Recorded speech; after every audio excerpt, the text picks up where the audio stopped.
കുറച്ച് വർഷങ്ങൾക്ക് മുമ്പ് ഉണ്ടെങ്കിൽ ഒരു യുവാവ് ഡയറക്ടറായിട്ടുള്ള രഞ്ജിത്തിനെക്കുറിച്ചും അതുപോലെ തന്നെ നടിയായിട്ടുള്ള രേവതിയെക്കുറിച്ചും ഒരു കാര്യം വെളിപ്പെടുത്തിയിട്ടുണ്ടായിരുന്നു. അത് ഭയങ്കരമായിട്ടുള്ള ചർച്ചാ വിഷയവും കാര്യങ്ങളൊക്കെ ആയിട്ടുണ്ടായിരുന്നു.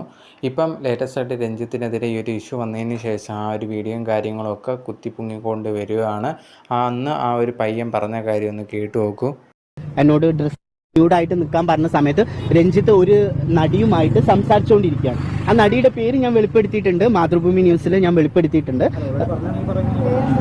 അവരുടെ പേര് രേവതിയാണ്. നടി രേവതിയായിരുന്നു. അവരുടെ പേര് രേവതിയാണെന്നാണ് എന്നോട് പറഞ്ഞത്. സോ രേവതിയായിട്ട് രഞ്ജിത്തിന് ബന്ധമുണ്ടോ ഇല്ലയോ എനിക്കറിയില്ല. ഇല്ല, അവര് എന്റെ ഫോട്ടോസ് എടുത്തിട്ട് എങ്ങനെ അയക്കുന്നുണ്ടായിരുന്നു. അപ്പൊ ഞാൻ ചോദിച്ചു ആർക്കാണ് അയക്കുന്നത്. അപ്പൊ പറഞ്ഞു രേവതിക്കാണെന്ന് പറഞ്ഞു. രേവതി ഉണ്ട്, അവര് നിന്നെ കണ്ടിട്ട് ഇഷ്ടമായി എന്ന്.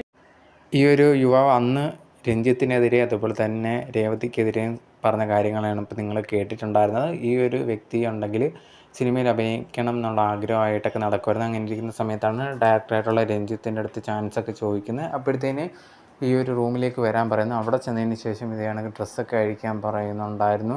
ആ ഒരു ഫോട്ടോയും കാര്യങ്ങളൊക്കെ എടുത്ത് രേവതിക്ക് അയച്ചു കൊടുത്തു എന്നുള്ള രീതിയിലൊക്കെ ആയിരുന്നു അന്ന് ആ ഒരു യുവാവ് പറഞ്ഞിട്ടുണ്ടായിരുന്നു. അത് ഭയങ്കരമായിട്ടുള്ള ചർച്ചാ വിഷയമാവുകയും ഈ ഒരു രഞ്ജിത്തിനെതിരെ നിയമ നടപടി എടുക്കണം എന്നുള്ള രീതിയിലൊക്കെ പറഞ്ഞിട്ടുണ്ടായിരുന്നു. പിന്നെ അതെങ്ങും എത്തിയതോ ഒന്നും തന്നെ ഇല്ലായിരുന്നു. അതിനുശേഷം ഇപ്പം ലേറ്റസ്റ്റായിട്ട് ഈ ഒരു രഞ്ജിത്തിനെതിരെ ഇത് പ്രശ്നങ്ങളൊക്കെ വന്ന സമയത്താണ് ഇപ്പോൾ പിന്നെ ഈ ഒരു വീഡിയോ ചർച്ചാ വിഷയമായിക്കൊണ്ടിരിക്കുന്നത്.